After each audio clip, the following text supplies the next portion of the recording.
This is a open video message to Stefan Molyneux.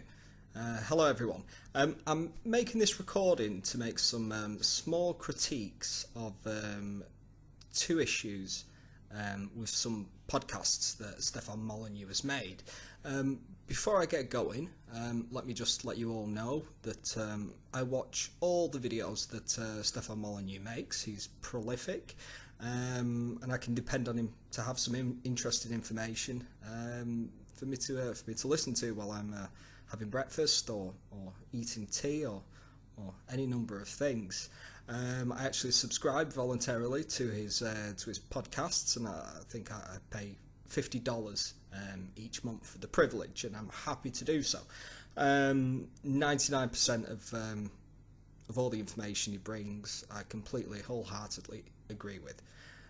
That being said, there are two issues that I'd like to bring up in this video. So only two out of everything that I've watched. I've made a couple of comments below the videos, but I didn't really expect a response because, let's face it, he gets loads of comments, and I'm sure he doesn't have the time to respond to them all. So I thought an open video appeal might be a good way to get his notice and maybe get him to clarify his position on these things, which would be great. So the first issue is Stefan Molyneux's seeming belief in biological determinism. Don't worry, I'll define that in 2 seconds so you understand what I'm talking about.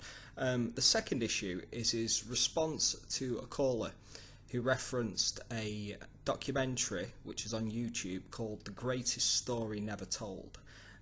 So just briefly, that's a very long documentary that provides a counter-narrative to the official story about World War II and Hitler. So we'll start with the first point, which is biological determinism. First of all, I'll define what I mean. Someone I remember said, define your terms before any kind of argument or discussion. So here we go. To me, biological determinism is the stance that your will or aspects of it are determined by birth or sex. So let me start by saying that I agree with Stefan's conclusions. I just don't agree with the causes that he gives. So number one, men are more aggressive. I suppose Stefan would say that men have more testosterone and therefore they are more aggressive. But we do know that testosterone increases leads to more muscle mass.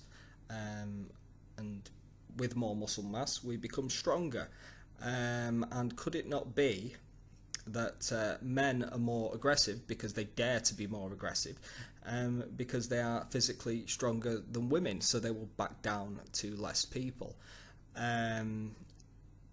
So the testosterone was the cause of the strength, but the decision to be more aggressive is because you know you have more strength, especially in relation to women. Secondly, women being more emotional. Is this due to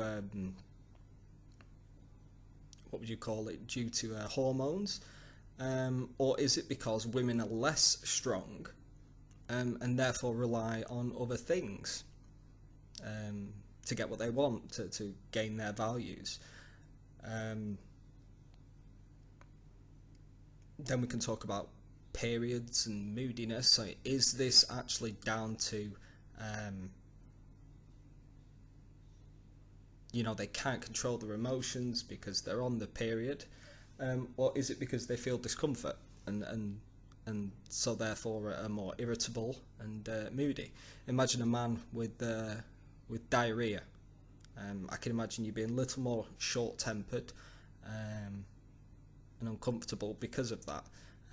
So once again, we've got this, what is the actual cause, and is the cause something that's unchangeable up here, or is it just a result to a result of your physical state? And I would claim it was because your physical state. Then the woman's need to biological urge to have children. Is this because there's a little person in their head saying you need to have children, you need to have children, you need to have children?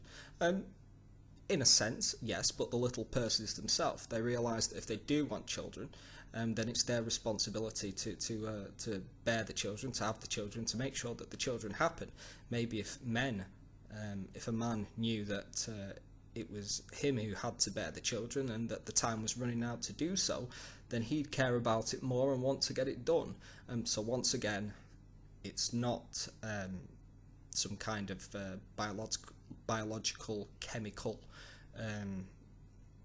determinism, but just a reaction to the physical state of things, which to me seems to make much more sense. Last but not least, we've got men wanting the eggs. I, for one, remember wanting to have sex without wanting to have children. I think this one's very simple. We know that will give us pleasure, and so that's why we want to do it. That's the incentive to have children. That's what makes us reproduce. The pleasure that is given by doing it. It's not the opposite way round. So I think that covers biological determinism. And also I'd say that we don't need to give people uncontrollable drivers to explain their actions. Just to go over it again exactly, we don't need to give people biological uncontrollable drivers to explain their actions, and that's actually counter to objectivism in my mind, which is something that I know Stefan has read and agreed with much of. Okay, so I've just made myself a coffee, and we're going to cover the second mini criticism. Now, I remember seeing on the comments for this one that there were a lot of people who thought the same thing as me, and I feel that Stefan did treat this one unfairly. So here goes. So the second caller referenced the greatest story never told. As I said earlier, the greatest story never told can be found on YouTube, and it's a very long documentary which provides a counter narrative to the official story, the official line about World War II and Hitler. So I'll start with summing up the caller's story and give it a little bit of context. And I can relate to this person because I've done the same thing in my life.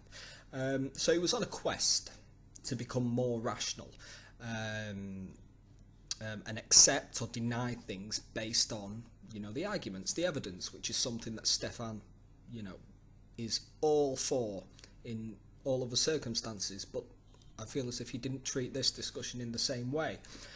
So the caller said that the greatest story never told brought up several issues that brought the official narrative into question. Stefan responded in condensed form.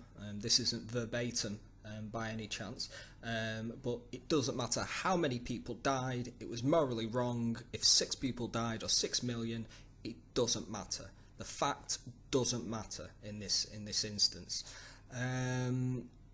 which I agree with, but he misses the point.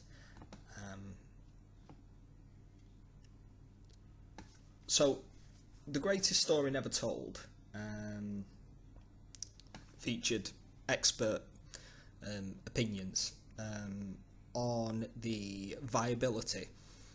So basically what I'm doing is I'm going through a list of a few, and this is only a few of the things contained within this documentary, but the greatest story never told referenced expert opinions on the viability of the supposed gas chambers to be used for the purpose of gas chambers. One of these gentlemen on here was a gas chamber expert from the US, and he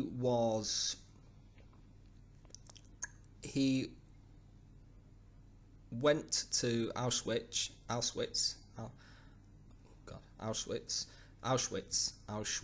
Sorry. So he went to Auschwitz because there was actually a pretty famous case up in Canada. I can't remember the gentleman's name, but he's a Holocaust denier, and he was claiming that the evidence that the mass 6 million or whatever gassings happened. So this gas chamber expert was asked to help in the defence of this gentleman, and so he went to the concentration camp and did some tests, and his tests found, like I said, that these gas chambers were unfit for purpose, and that they, in his opinion, couldn't have been used for that. So that's one of the pieces of information. Additionally, official German guides claim that the buildings at Auschwitz were modified by the Soviets after World War II. This included a chimney that wasn't actually connected to the building, but from the visitors' entranceway looked like it was, for expelling the smoke from the dead bodies. But as I say, it wasn't connected, but was made to look like it possibly was, from the visitors' perspective, going into the camp. As well as logistical problems with actually disposing of that many bodies on that site, and that there wasn't enough room for them all to be buried, and that it would have taken X amount of years to pile them up and burn them all. Now, none of us, including me, or Stefan, wants to excuse a mass murderer. That's just not what we're about. But it's of extreme importance for us to understand the truth and combat the arguments if they're wrong. So there we go. And once again, let's remember the caller's prime motive in speaking to Stefan was that he wanted to be rational.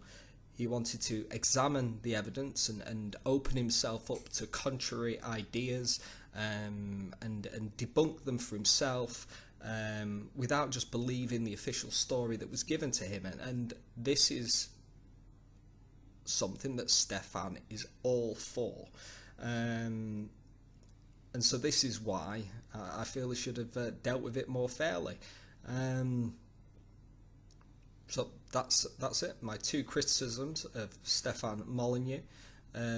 If you do watch his videos regularly, like I do, then I urge you to go ahead and to donate to Free Domain Radio, because